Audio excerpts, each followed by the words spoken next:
네, 여러분 안녕하십니까. 5월 14일 토요일 아침 매일 성경 묵상 함께 나누겠습니다. 오늘은 사무엘상 4장 1절에서 11절까지 말씀인데요. 1절과 2절을 봉독해 드리겠습니다. 사무엘의 말이 온 이스라엘에 전파되니라. 이스라엘은 나가서 블레셋 사람들과 싸우려고 에베네셀 곁에 진치고 블레셋 사람들은 아벡에 진쳤더니 블레셋 사람들이 이스라엘에 대하여 전열을 벌이니라. 그 둘이 싸우다가 이스라엘이 블레셋 사람들 앞에서 패하여 그들에게 전쟁에서 죽임을 당한 군사가 4천 명 가량이라. 아멘. 끝절 11절을 한 구절 더 읽겠습니다. 하나님의 기회는 빼앗겼고 엘리의 두 아들 홈니와 비나스는 죽임을 당하였더라. 아멘. 어제 말씀과 아주 대조적인 오늘 장면이 나오고 있습니다. 어제 드디어 사무엘이 하나님의 말씀을 듣게 되고 또 하나님의 말씀을 듣겠나이다 순종하는 자세로 하나님의 계시와 말씀을 이스라엘 백성에게 전했을 때 그 사무엘의 말이 하나도 땅에 떨어지지 아니하고 온 백성이 그를 선지자로 여겼더라. 이런 장면이 있었는데요. 오늘 그와는 반대되게 이제 엘리 제사장의 가문, 또 죄악을 저지르던 홈리와 비느하스의 죽음, 또 이스라엘이 전쟁에서 패하는 것, 또 그리고 하나님의 말씀이 들어있는 법궤를 블레셋 군대에 빼앗기는 장면, 이런 장면들이 오늘 나오게 됩니다. 여러분, 이것을 통해서 우리는 신앙이 그 자체가 우상화될 때 하나님을 섬기는 것이 아니라 그 하나님을 섬기려고 만든 그 기구들이나 건물들이나 또는 직책이나 직분 이런 것들이 굉장히 우상화될 수 있다는 것을 보여주고 있습니다. 특별히 오늘 이스라엘은 하나님에 대한 믿음은 없었지만 하나님의 임재의 상징인 법궤가 움직이면 자기들이 전쟁에서 승리할 것이라고 여겼습니다. 그러나 그 정반대의 결과가 나와서 아주 수많은 사람이 죽게 되고 그리고 법궤도 빼앗기게 되고 제사장의 두 아들 그 법궤를 따라 나갔던 그 두 아들인 홈리와 비느하스도 죽게 되는 아주 비참한 결과가 오늘 나타나게 됩니다. 여러분 이것은 오늘날 우리 교회나 또는 어떤 단체나 이런 것들의 우상화될 수 있다는 것입니다. 어떠한 교회나 또는 그 건물이나 또는 뭐 명성이나 이런 것들이 오히려 그리스도를 향한 신앙을 방해할 수가 있다는 것이죠. 그래서 우리는 어떤 것이든 우상화되는 것을 늘 경계하고 조심해야 됩니다.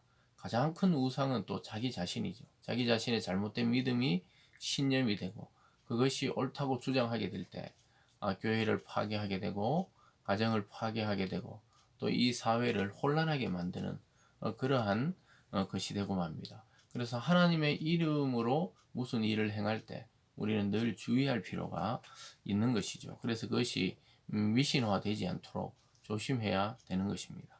오늘 첫 번째로 보면 블레셋과의 1차 전쟁과 또 2차 전쟁을 준비하는 모습을 보게 돼요. 1차 전쟁에서 패하고 그들이 준비한 언약궤가 따라 나오지 않아서 그렇다. 이스라엘은 그렇게 판단합니다. 2절에 보면요. 블레셋 사람들이 이스라엘에 대하여 전열을 벌이니라. 그 둘이 싸우다 이스라엘이 블레셋 사람들 앞에 패하여 그들의 전쟁에 죽임을 당한 군사가 4천 명 정도 1차 전쟁에서 이렇게 죽게 됩니다. 그래서 이스라엘이 연구한 끝에 하나님이 법궤가 없어 그렇다. 법궤를 전쟁터로 가지고 나와야 승리할 수 있다. 이렇게 생각합니다. 3절을 보면요. 백성이 진영으로 돌아오면 이스라엘 장로들이 이르되 여호와께서 어찌하여 우리에게 오늘 블레셋 사람들 앞에 패하게 하셨는고 여호와의 언약궤를 실로에서 우리에게로 가져다가 우리 중에 있게 하여 그것으로 우리 원수들의 손에 구원하게 하자 하니. 실로에 있던 그 엘리 제사장이 담당하던 그 성전의 법궤, 그 법궤를 가져와야 된다. 하나님이 오셔야 승리한다. 이 이론은 맞는 말이에요. 그러나 그들이 원래 이미 이 사사 시대의 끝을 향하고 있는 것이죠. 그 시대 사람들은 자기 소견에 옳은 대로 행했지 하나님을 섬기는 것이 아니었다고 성경은 말씀하고 있습니다. 그러나 전쟁에 지니까 임시 방편으로 빨리 그 법궤 하나님의 임재의 상징인 법궤를 가져오면 우리가 승리하게 될 것이라고 아주 미신적으로 이야기하고 있죠. 여러분 거기에 하나님이 임재하면 참 법궤지만 임재하지 않으시면 그냥 나무 상자에 불과한 것입니다. 그런데 이미 하나님의 영광이 그들을 떠나 있었던 것을 그들은 모르는 것이죠. 그래서 4절에 이에 백성이 실로에 사람을 보내어 그룹 사이에 계신 만군의 여호와 언약궤를 거기서 가져왔고 엘리 두 아들 홈리와 비나스는 하나님의 언약궤와 함께 거기 있었더라. 그러니까 그 법궤를 지켜야 되기 때문에 그 아들들도 신앙이 없잖아요. 우리가 앞에 살펴봤듯이 하나님께 제사드리러 그 백성의 재물을 자기들이 먼저 갈고리를 만들어서 그 솥에 삶고 있는 걸 미리 갖고 와서 자기들이 먹고 또 즐기고 이랬던 아주 폐악한 그 제사장들이었죠. 근데 그들이 함께 따라왔어요, 일단. 그러나 5절에 보면요. 여호와 언약궤가 진영에 들어올 때 온 이스라엘이 큰 소리를 외치며 땅이 울린지라. 그러니까 이제 자기들은 승리할 거라 생각했어요. 왜냐하면 언약궤 그 법궤가 왔기 때문에 우리는 승리한다는 것이죠. 이것을 자기의 어떤 이익을 위해 하나님의 이름을 이용하는 것과 똑같습니다. 하나님은 절대 이용의 대상이 될 수 없는데요. 근데 이들은 그렇게 지금 생각하고 언약궤가 들어올 때 막 함성을 지르고 있습니다. 어쨌든 자기들의 회의는 하나님과 함께 하지 않았다. 이론적으로는 맞는 말이에요. 그러나 그들이 하나님을 믿는 믿음에서 이 행동을 한 것이 아니라는 것을 나중에 알게 됩니다. 오늘 두 번째로 보면요. 아이러니하게도 이 법궤가 들어오고 블레셋 군사들이 더욱 긴장을 하고 힘을 내자고 이렇게 하는 모습을 보게 됩니다. 6절입니다. 블레셋 사람이 그 외치는 소리를 듣고 이르되 히브리 진영에서 큰 소리를 외치면 어찌 됨이냐 하다가 여호와의 궤가 진영에 들어온 줄 깨달은지라. 블레셋 사람이 두려워하여 이르되 신이 진영에 이르렀도다 하고 또 이르되 우리에게 화로다. 전날에는 이런 일이 없었도다. 막 이스라엘 군대가 사기가 충천한 거죠. 자기들이 패했다가 또 이 법궤가 오면서 막 좋아서 막 함성을 지르고 있는 것입니다.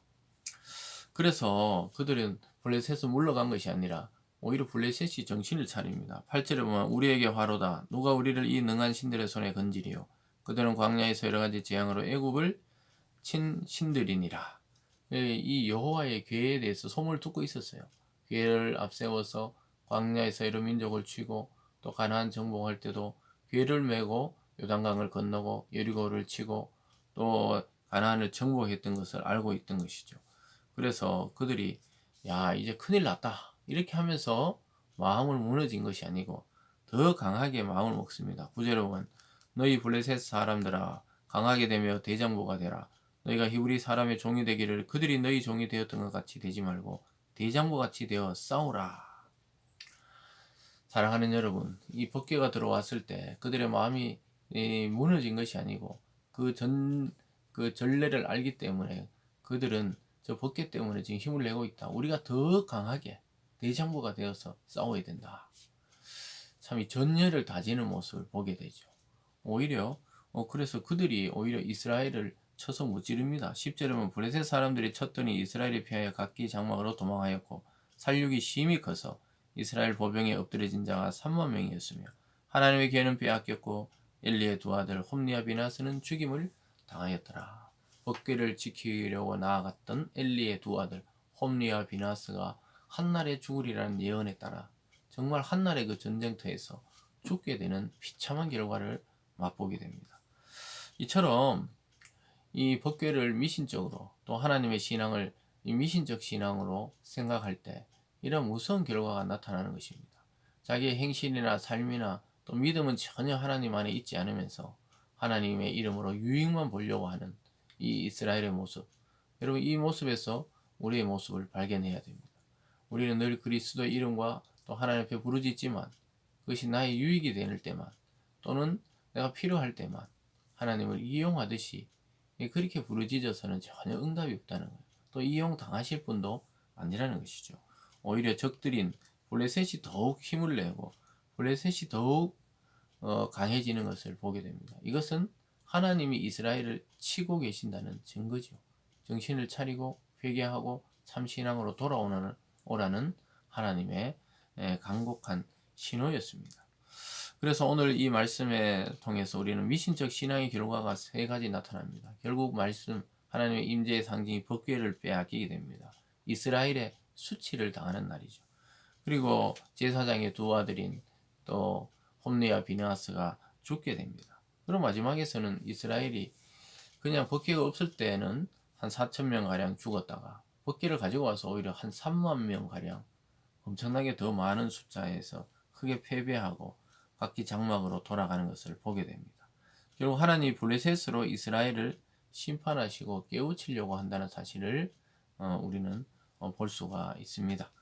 여러분 오늘 하루 살아가시면서 우리의 기도와 우리의 신앙과 우리의 예배에 이런 미신적인 요소가 없는지 잘 분별해야 됩니다. 하나님은 다 알고 계시죠. 그 미신적 신앙은 하나님의 이름으로 나의 유익을 구하는 그러한 모든 것이 자칫 잘못하면 우상을 섬기는 그러한 결과, 그런 비참한 결과를 가져올 수 있다는 것을 오늘 우리에게 경고하고 있습니다. 사랑하는 여러분, 오늘 이 하루도 오직 하나님의 말씀이 나와 가정과 교회와 이 땅에 또 많은 이 세계들을 통치할 수 있도록 우리는 간구해야 되겠습니다. 오늘 하루도 말씀으로 승리하는 귀하고 복된 하루 되시길 주님의 이름으로 축원드립니다. 기도하겠습니다. 사랑의 하나님 아버지 감사합니다.